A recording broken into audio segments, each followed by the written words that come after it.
Hey everybody, welcome back to the channel. I'm so happy you're here today. There's nothing I love more than walking into a house that has good bones and imagining all the possibilities. And you know what? Making your house a home, a place that really reflects your style and your family, well, that's something we can all do together. Today we're diving into expert tips for better interior planning. We're going to talk about how to make your house a home, a place that is both functional and beautiful, a place you never want to leave. Because listen, creating a home isn't just about picking pretty things. It's about understanding the way you and your family live and move through your spaces.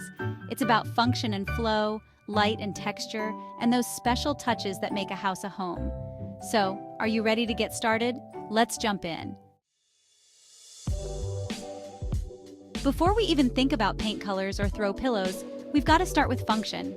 How do you actually use this space? Is it the kitchen where everyone gathers after school? Or is it a quiet living room for family movie nights? Once you know how you'll use the space, you can plan for the main activities. Trust me, this makes a world of difference. If you're always tripping over furniture or can't quite reach that cookbook, it can make your life harder than it needs to be. Think about the traffic flow too. How do you move from one area to the next? Make sure there's a clear path so you're not bumping into furniture. Remember, good design is all about creating spaces that are both beautiful and livable.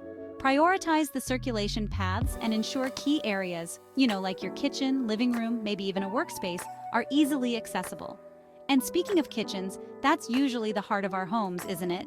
So, whether it's a spacious kitchen for big family dinners or a cozy breakfast nook for two, remember, it's all about making the space work for you.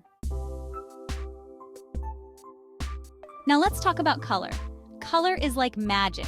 It can completely transform the mood of a room. I always recommend picking a cohesive color scheme. This doesn't mean every room has to be the same, but think about how the colors flow from one room to the next. A great rule of thumb is the 60-30-10 rule. Start with a dominant color for 60% of the room, like your walls.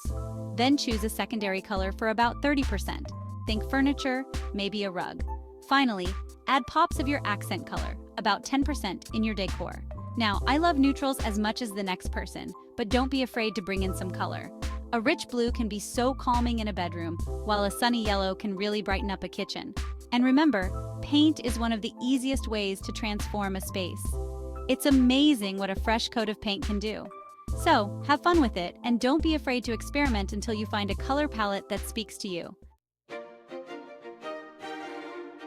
Lighting is everything.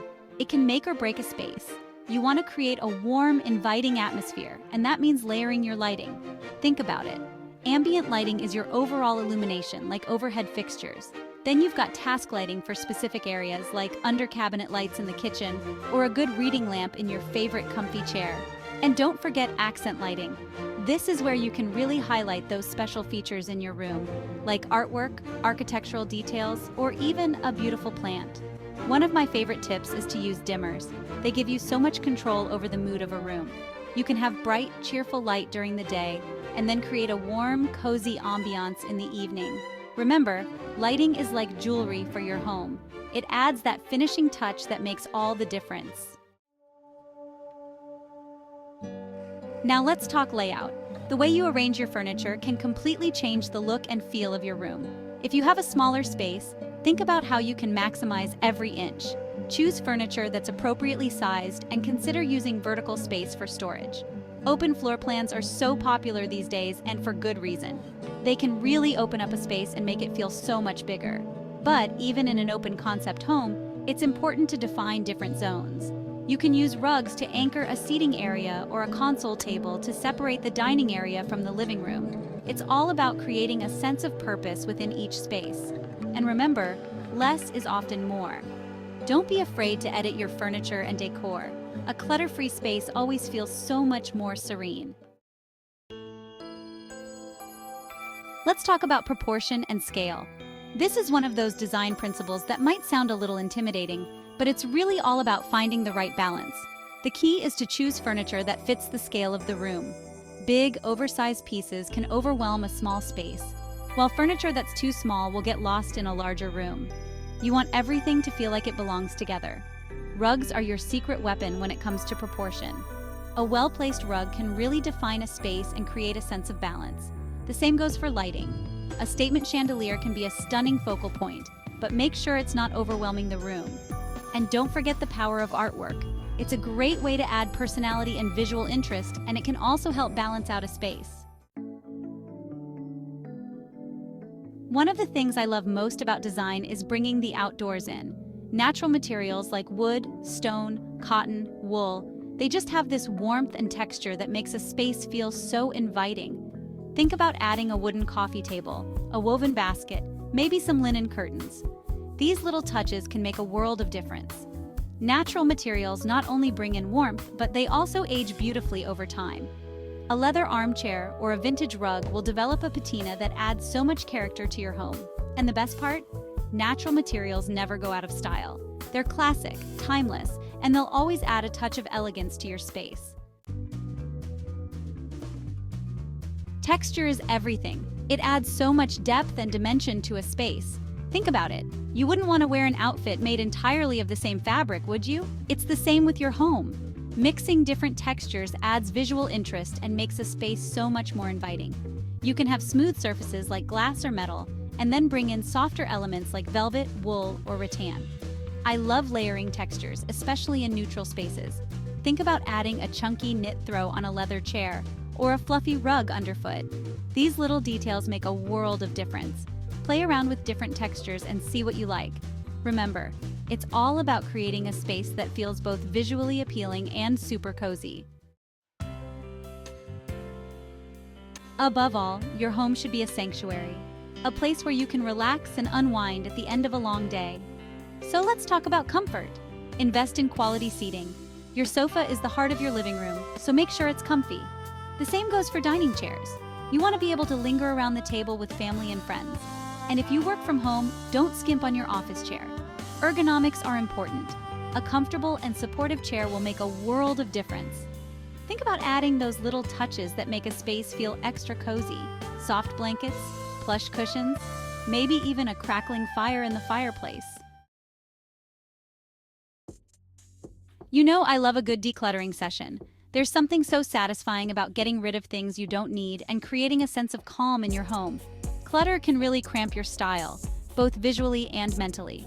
It's hard to relax and feel at peace when you're surrounded by stuff. So take some time to go through each room and get rid of anything you don't use or love.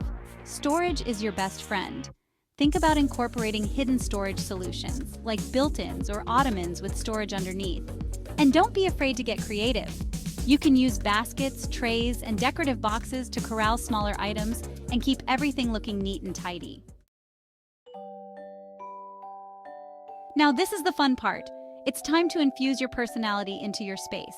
Add those personal touches that tell your story. Family photos, travel mementos, kids' artwork. These are the things that make your house a home. Don't be afraid to display them proudly. I love creating gallery walls with a mix of framed photos, artwork, and even vintage finds. It's such a great way to add personality to a blank wall. And remember, your home should be a reflection of you, so don't be afraid to break the rules and do what feels right for you. Here in Texas, we love spending time outdoors. And you know what? You don't have to sacrifice style when you step outside. Think about how you can create a seamless flow between your indoor and outdoor spaces. Large windows or sliding glass doors can really blur the lines between the two, bringing in tons of natural light. Use similar materials and colors both inside and out. If you have a brick patio, maybe bring some of that brick indoors for a fireplace surround. Or, if you have a neutral color palette inside, continue that same palette outdoors with your furniture and decor. And don't underestimate the power of plants. Bringing in greenery is one of the easiest ways to freshen up your home and create a sense of tranquility. You know how much I love a good fixer-upper. And one of my favorite ways to add character to a space is with statement pieces. This could be anything from a bold piece of artwork to a unique light fixture or an eye-catching piece of furniture. Think about what speaks to you. What are you drawn to? Don't be afraid to invest in a few key pieces that you absolutely love. These are the things that will make your home truly special. A vintage rug, a statement chandelier, a one-of-a-kind piece of furniture. These are the things that will have people talking. Remember, your home should tell your story. So let your personality shine through. Well, friends, that's it for today. I hope you feel inspired to create a home that reflects your style and your story. Remember, it doesn't have to be perfect. In fact, I think the imperfections are what make a home so charming. So go with your gut, trust your instincts, and don't be afraid to have some fun along the way. And remember, the most important thing is that your home is a place where you feel comfortable, surrounded by the people you love. Thanks for spending some time with me today. If you enjoyed these tips, be sure to give this video a thumbs up and subscribe to my channel for more home design inspiration. And be sure to let me know in the comments below what your favorite tips were. Until next time, happy decorating!